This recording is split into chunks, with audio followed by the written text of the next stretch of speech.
When my church prepares a service and plans out the service order, we always pay special attention to the transitions. How are we going to move from the worship to announcements, and then from the announcements to the message? And how can we do it in a way that doesn't feel awkward or stall out the momentum of service? And in this video, I'll share my do's and don'ts on how to master service transitions.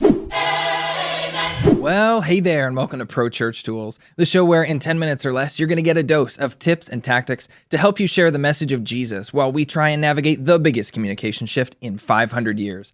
I'm your host, Alex Mills, joined as always by the boss man, Brady Shearer. We're talking about transitions. Alex, why do transitions in your church's service matter? Let's use an analogy. To me, a bad transition is like when you're in the middle of a worship song and the guitarist or piano player. It's definitely the guitarist. It's always the guitarist. Forgot which capo they were on. Yes, the worst.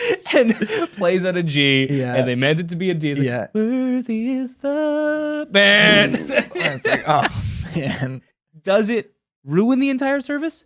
Yes. Because everyone is in a nice moment, and then it's just this really awkward. It's like, oh, that happened. Okay, let's get back into it. You know who else does it often? The drummer. They drop a stick. Oh! It's like they're not playing and they don't know what to do with their hands because drummers just always had to be doing something. Just based on the eighth notes. Like, and they drop a stick. It's just like crashes off the hi-hat, bounces off the snare. They're reaching into the bag. They're still playing, but they're trying to do that reach, or you grab the second stick. Yeah.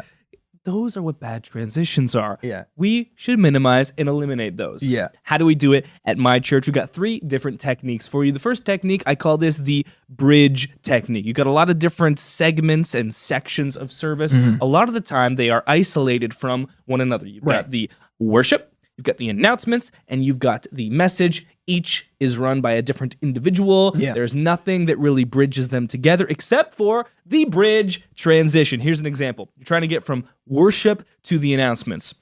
The way this works at my church, we've got our worship leader. They close out the final song. They'll have a little prayer or reflection at the end of the song. And then my worship pastor, Mel, always says the same thing. She says, "Thanks so much for singing with us. You may be seated." So if I'm hosting and I'm the one transitioning from worship to announcements, I'm standing backstage. I'm on the edge of the stage. I'm looking out. No one can see me, but I'm watching Mel. Wait, you're telling me you don't come in from the ceiling? Well, they just drop me down. No, I rise up like Beebs from under the stage. Beebs mic on. Okay.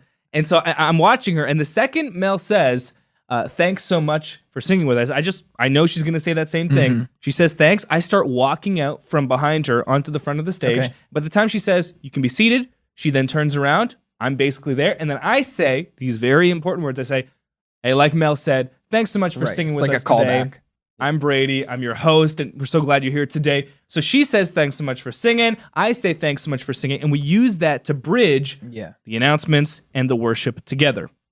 Another example of this would be when you're doing the announcements, because every announcement is different. Right, so bridge from one announcement to another. Similar to how sections are isolated within service, the announcements are isolated. Yeah. They have nothing to do with one another. And it can be very difficult. How do I get from one announcement to the next? You end an announcement, you're like, "We'll see you there."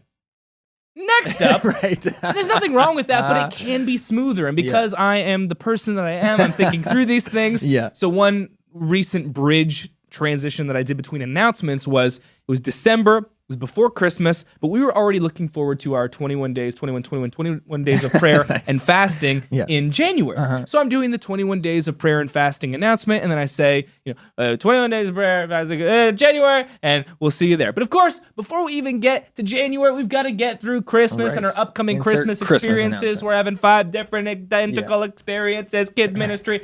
And you did a good example. Like a less spiritual example where it's like, and coming up on our 21 days of prayer and fasting, and you'll surely be hungry during those 21 days. So our men's breakfast is coming up. And it can be cheesy like that. It can be fun, but those are great ways to get from one isolated announcement or section of service to the other. We call that the bridge technique. Technique number 2, throw to video. This is the easiest type of transition. It allows for stage clearing. It allows for like the whole band to walk off because everyone's watching the video, lights are down, and they can pick up their music stands. God forbid you're using music stands. And then sorry. Oh, wow. Wow. Another episode for another time. I said it, I meant it. And then your pastor can come up. Maybe they have their, preaching stand, and they are bringing out, we do a big whiteboard sometimes, so they got to roll that out. And so that's great for stage clearing. The only problem with video transitions is that they are so easy. I see a lot of churches using them as crutches. Overuse it, yeah. We have no idea how to transition except for a video. One. The only way to get from announcements to the sermon is through a video, and we don't have a video this week. Well, let's just go to keepvid.com, download something illegally. We'll rip something off, YouTube, and then we'll play that. So you don't want to use it as a crutch. Hopefully you can use some of the other techniques in this episode. Instead of that, at my church, when I'm done announcements, I'll go. And with all that being said, we're entering into week number 3 of our current message series, Made New. Take a look at the screen. Yeah. It's the script I always use. And we have a sermon bumper that we make for every series. And so we play that for, let's say, 4-5 weeks in a row. And then next series has its own unique sermon bumper. We do this at our church intentionally about twice a year, once in our Christmas service and once at our Easter service. We don't use a whole lot of video content at our small local church. But on our bigger services like that, there are a lot more elements to the service, whether it's a kids play or a special song or whatever, a lot more things to transition in and out of. And so for those services, we'll definitely use a video as an opportunity to transition, in between getting the band off stage and getting the kids ready. You need a couple minutes sometimes. So we'll, buy video from Jeff at Church Motion Graphics that is consistent with the content of the service, whether it's a Christmas bit or an Easter bit, throw it up there to continue telling that same story. We're not just throwing it up there just as a placeholder, right? Like it has to work with the story you're trying to tell in your service, but it really, really helps. Final technique is using music and backing tracks. You, on a worship team, are likely already doing this. To get from one song to the next, you've got the person on the pads and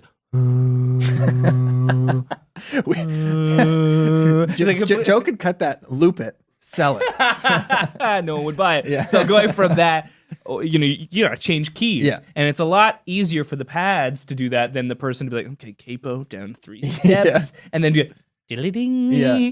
And plot twist, wrong capo. Plot twist, you played the wrong chord again, guitarist. So you can do this like you do between songs with transition. So my church does this where we finish that final song, that final worship song, and then when I'm going on to host, sometimes we'll play host music, we call it, that is more upbeat and does a great job at kind of setting the mood, transitioning out of that final really intimate worship song into me like talking about, connect cards can be a little bit difficult. We use music to help that. Sometimes it's a pre-recorded track, but sometimes the actual band will play along with me. They'll play the host music that they've actually prepared in advance. And this does a great job of avoiding that awkward moment where 18 people walk off stage at once as they're replaced by me. Yeah. The singers, 3 singers leave, they're replaced by 1 Brady. And then when I throw to the video transition, we all walk off stage together. And then the pastor who's preaching and their materials come onto the stage. Nice.